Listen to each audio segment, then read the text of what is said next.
We met at a breakfast one morning, Republican men's breakfast, and I knew his brother from playing pickup basketball, and we started talking about that. And he said, "I'm thinking about running for city council." I said, "Great." I said, "Let me know how I can help."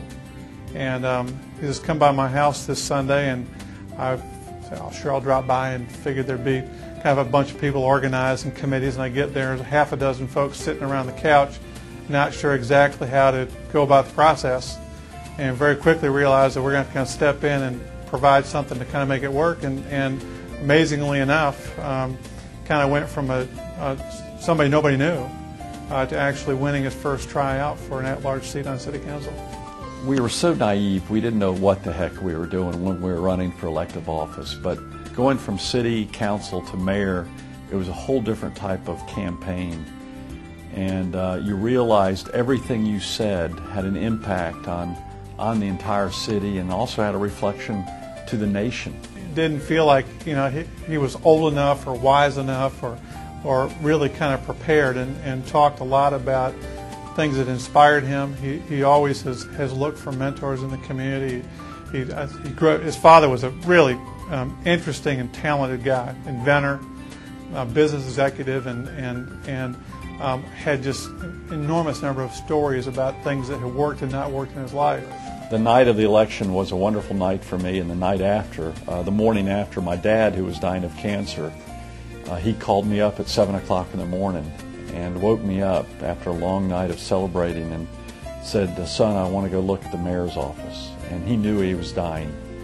And so I immediately picked him up, and we came up in this office, and he looked out the window, and this great smile over my dad's face was the highlight of my life. He always has looked for mentors in the community. Pat looked for those kind of people and found one, for example, in Bill Lee, who he worked for and talked about how do you make a difference in the community.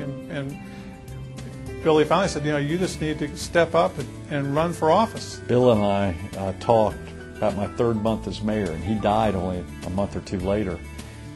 And we said together, in comparing his health and my dad's health, who had just recently died, saying you can anticipate the pain and try to change now, but it's a tougher sell. Or you can wait for the pain to arrive and then change. It's an easy sell, but most likely it's then too late. And it was at that moment in time I said, no, we're going to anticipate the change and try to enact policies now that won't be implemented for another decade. And we knew it would be a tough sell, and it continues to be a tough sell because the pain is not yet here.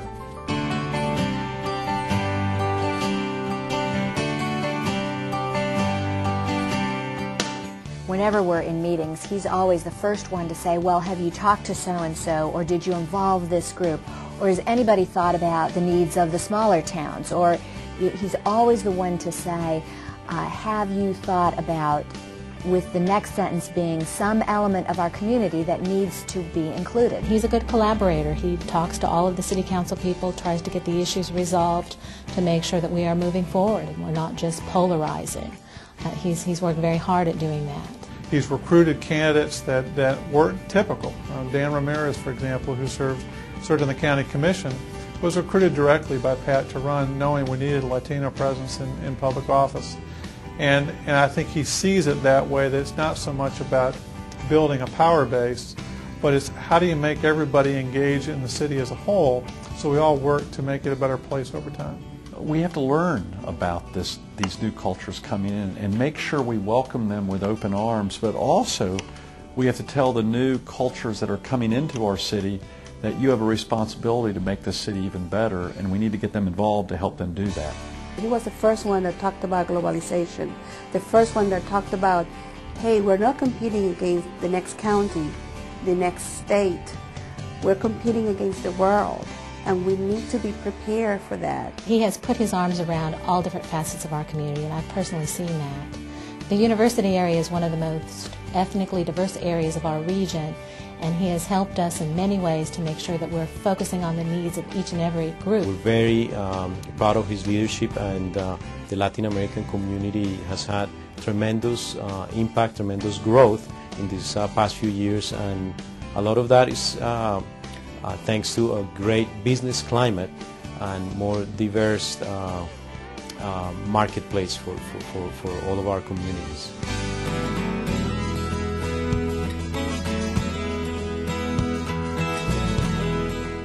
One of the reasons that I am a deep, deep believer in Pat McCrory is that he cares first and foremost about doing what he believes is right.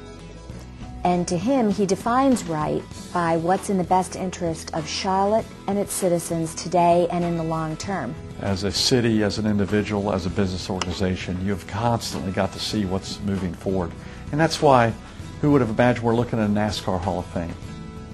We're looking at mass transit. We're looking at expansion of our international concourses at the airport. This is all for the future. It's not for today. I don't always agree with all of his positions, but I do deeply believe in his motivation around what is right. And I admire his courage, even when I don't agree with him, for thinking through what's right and pursuing it with great vigor. Oh, Pat's not afraid to get his hands dirty. I've seen him with a hammer, with Habitat for Humanity houses. I've seen him out for Walk for the Cure for many cancer-related walkathons. I mean, he's down in the trenches. Seen him at blood drives. You know, he really tries to understand all different facets of our community and all the different needs, and where he can get personally involved, where his schedule allows, you'll find him there. If you spend much time around him, you recognize that he's never met a stranger, that he can relate at almost any level to anybody he comes in contact with. He's approachable because he's all those things that we want not only in a great leader, but in a great friend and in someone that we can really trust. He takes life very seriously, but he doesn't make it heavy. He really gets you engaged and gets you to participate because he truly enjoys what he's doing, wherever he is. I have a goal for Charlotte. I want it to have big city opportunities, but I want it to retain its small town culture and values. I want the best of both worlds. But I also want to be a safe city. I want to be a city where you get to know your neighbor. I want to be a city of charity, a city of faith, a Mayberry feel to it, but a city also where you can go have big city entertainment, like we're going to have with NASCAR and the NBA and the NFL. I want the best of both worlds for the city 20 years from now. And I'm not going to take no for an answer on that goal.